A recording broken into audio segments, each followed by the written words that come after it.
This copyrighted telecast may not be reproduced, retransmitted, or used in any form without the authorized written consent of NASCAR Broadcasting. NASCAR would like to thank all of our loyal fans for your continued support, and we hope you enjoyed today's broadcast. Boy, does he love to do it. Coming back. Corner. Just can't. Almost behind him. The 16 of Brian Scott gets turned around. Another truck caught up with him. Looks like it could be Joey Clanton in the 09. Clanton did a great job of not panicking right there, Phil. That 16 truck just dumped it right in front of Clanton, but look, he's able to keep it straight. Yeah, tough break for Brian Scott. So optimistic coming in this race. Young driver, 19 years old, going to run the full schedule next year. You see Joey Clanton, he's trying to win the Rookie of the Year battle here. He's moved up a bunch last week with a top 10 finish, and he's got quite a bit of damage to that Zaxby's Ford. By Kyle Busch, so Kyle Busch drops back to second. Problems over on the right side of the screen. It looked like Hornaday may have made some contact. Benson got very sideways off four, and then we got one spinning down the front straightaway. Problems on the front stretch now. That's the 47 of Regan Smith turned around. Well, that looked like a chain reaction. It looked like Rick Crawford had to check up a little bit. Ron Hornaday actually looked like he got in the back of Rick Crawford, and then the chain reaction fell all the way back to look like maybe Regan Smith might have paid the price. And Johnny Benson, Phil. Yeah, that was Trip Bush. Watch now. Watch the 14 all of a sudden get loose, check up. Looked like the 33 ran in the back, and there's Johnny. He went, he did make a little bit of contact with the outside wall. The 30 checked up of Todd Bodine, and Johnny didn't have anywhere to go. He tried to avoid the 30 of Todd Bodine, got sideways and into the wall. They'll have to come in and work on that truck. Amazingly enough, Regan Smith was in front of all of that, and he still got sideways and turned. Let's take another look at how that pass took place. Oh, problems on the infield. That's the 00. Andy Lally gets turned around, and through the infield he goes. That was the pass and the sideways move. Now we see Andy Lally slowing, and the caution has come out once again. Lally had done a good job in the start of this race here, Phil. He's a road racing cat, but he had driven up into the top 20, having a solid run. Just got away from him off four there. I wonder if he got a little contact. I couldn't tell. Big time coming off. Coming off turn number 4. Let's take another look at it. You see the 88 of Matt Craftsman got right up behind him, and that's actually what turned that truck around. Took a little bit of air off that rear spoiler, and a bad left rear wheel. Now they're still trying to evaluate that. They believe that somehow it got bent. It wasn't just the fact that it had loose lug nuts. The wheel was actually bent. One of those freak things that happens, and the yellow flag is coming out once again here at Texas on lap 68. Fourth caution of the night, and we see the damage to the right side of this truck as it comes a little closer to us. Yeah, that's Peyton Sellers in that 76 truck. See that Chevrolet, you see the right front tire has gone down. We don't know whether that was the cause or a result of the incident. This got up into the fence. Yeah, they ran less than 30 laps, though, so more than likely probably ran over something. Look at what happened there. Why is that truck smoking? Why is that? Is that Kyle Busch? That's Kyle Busch. All of a sudden, he starts smoking. Kyle Busch, your leader, smoking. Adam, what's going on? Well, he just reported on the radio this thing is starting to sputter down the back straightaway. He thinks it's an electrical problem. They are talking about coming down pit road. They will pit this time. So the two guys running out front talking about engine problems, and you can see in the in-car he's taking his gloves off. Not a good sign for Kyle Busch as he comes down the pit lane. And as he comes in, right in front of him, Travis Quapple on the pit road. Mike Beam said, let's at least put fuel in it. The hood has gone up. They're going to check out the engine situation for Quapple. DeRay Dunlap. Back tailgate of that 30 of Todd Bodine. Again, problems for Todd Bodine. We're hearing possibly problems for the 23 of Johnny Benson. Ray. He just said on the radio that he just blew up. They said they were down 7 cylinders. He said, we'll try to nurse it. Went down the back straightaway and said, blew it up. From that Ford truck of Mike Bliss, but I don't think there's any way. Oh, we got a spin off. Travis Quapple. Problems for Travis Quapple. He slides down pit road, slamming into the wall on pit road. Travis Quapple now will move into the infield grass. He blew a right rear tire, Phil. Tore the whole right rear corner off that truck because when that tire blows, it rips that sheet metal loose.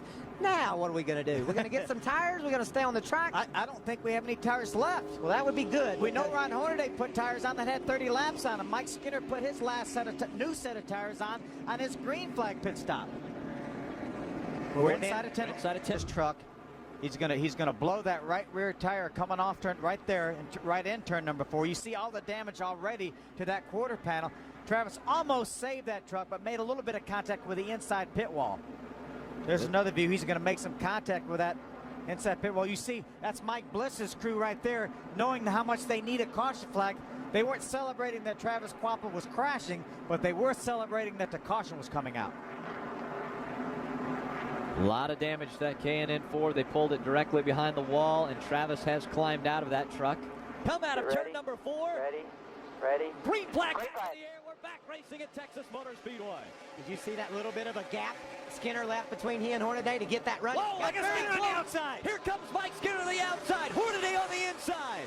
He laid back, got a little bit of a gap between him, made the run, and is on the outside. Can he make it stick off too? Chad McCumbie's right behind him as all of this is going on. Here comes McCumbie to the inside. Gonna make it 3 wide in the bottom. Chad McCumbie goes to the front. He will take the lead. Hornaday and Skinner slide as they go through 3 and 4. Both caught up in the accident. Oh, Skinner gets hit late. Hornaday and Skinner both got hit in this accident. Unbelievable. Those two got into each other as Chad McCumbie made the pass on the inside. Caution has come out once again. Look at all of the damage to the numerous trucks involved. There you see Mike Skinner. He's back on the racetrack. You see he does have some damage. But his damage is all in the back. Oh, look at Hornaday's damage. This damage is terminal. Skinner's trouble's all in the back. He can finish this race up. Hornaday's in trouble. This is unbelievable. Here's a restart right here. Skinner gets a great restart. He has a little momentum. He jumps to the outside. They run through this corner 1 and 2, completely side by side, and that gives Chad McCumbie some momentum when he gets coming off turn 2. These two trucks are wide open, and so is the third truck, but they're stuck side by side. He has the momentum, takes it to the inside. Look at the gap that he puts on these guys into 3. Now watch Hornaday. He tries to go up the hill and crowd Skinner up a little bit. They get together and spin out. You see Matt Crafton make some contact with the 33 of Ron Hornaday. Mike Skinner also gets some contact, and you see Chad McCumbie emerges with the lead. There's the contact again between the 33 of Hornaday and the 5 of Skinner. The 9 makes a little contact, and the 88. Now here comes the 5, and he also gets hit by the 88 of Matt Crafton. But man, you want to get hit back there where Skinner did. If The point battle, we're getting a report from NASCAR that the 33 of Ron Hornaday will be held 1 lap because he moved up to pit. You're not allowed to change your position under the caution flag. You have to fall in behind whoever you're behind. He pulled up to the front of the pace car, and they will be held a lap, and that will take him out of contention, probably for a top 10 finish, even if he can limp around, Michael. And every oh, this is. Here we are going to the green. Chad McCumbie just in front of Jack Sprague. Jack Sprague is licking his lips too, Phil. Green flag in the hand of our starter. Up in the air it goes. He splits the tires. He stays high though. Oh, and he gets turned a little bit as they come into He will get turned by Jack Sprague. Right in front of the field they go. The wreck will happen once again. And that will be it because we do only try 1 attempt at a green-white checkered finish. Look at the damage to this number 8 Chevy. Unbelievable. Ted Musgrave. That's your winner right there. Will come out of this in front, and he will end up the winner of the Chevy Silverado 300K. Unbelievable. What a great win for Ted Musgrave, but boy, you really have to feel for Chad McCumbie. He spun the tires on the restart, Jack, and he made contact, and Ted Musgrave will win for the first time since 2005 at St. Louis. Just announce he's not going to be with this team anymore. Just goes out and wins the race. And guess who finishes in 3rd? Mike Skinner. Mike Skinner will end up 3rd. Ron Hornaday no longer on pit road.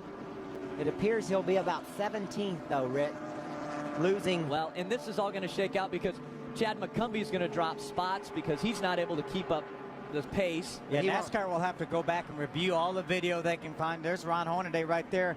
See smoke coming out of the bottom of that truck, but he did get back to the racetrack. That's what's key. But I cannot believe that Mike Skinner finished 3rd, and there's Chad McCumbie. Boy, my heart aches for Chad McCumbie. They wrecked. See Jack right there go by. A lot of damage to that Conway Toyota. We just announced today that he will not be back with this team. Look at that truck right there. All these guys riding around like this, Rick, torn up and limping back to the checker, means that many more positions that Hornaday will lose. Hornaday will finish behind all these trucks you see torn up because he sat on pit road for a couple of laps fixing his truck while these guys were riding around under caution. Under the caution, Ted Musgrave comes in front of the grandstand. The checkered flag will fly. Ted Musgrave wins the Chevy Silverado 350K from Texas Motor Speedway.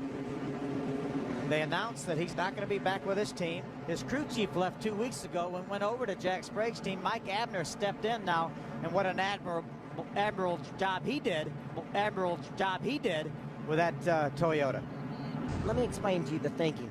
Chad McCumbee says, I spin my tires, I got to block. Well, when you put yourself in a position where you block, you set yourself up to be knocked out of the way. And Jack didn't do anything wrong there. Jack was just trying to get room to race Chad, and Chad tried to block him off, and they wrecked. And it's unfortunate, but when he spun those tires, and then he decided he had to move around to keep Jack from passing him, he put himself in a position to have what happened happen. Yeah, and you mentioned just about anything goes towards the end of the races here, and that was not a deal. You cannot put the blame on Jack Sprague for that right I there. would not blame Jack Sprague at all, and I would not blame Chad McCumbee. He just tried to do what he needed to do to protect.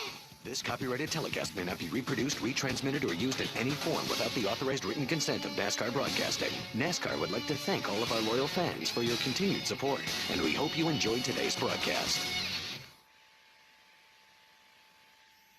The following is a paid advertisement for The Magic Bullet, brought to you by Homeland Housewares.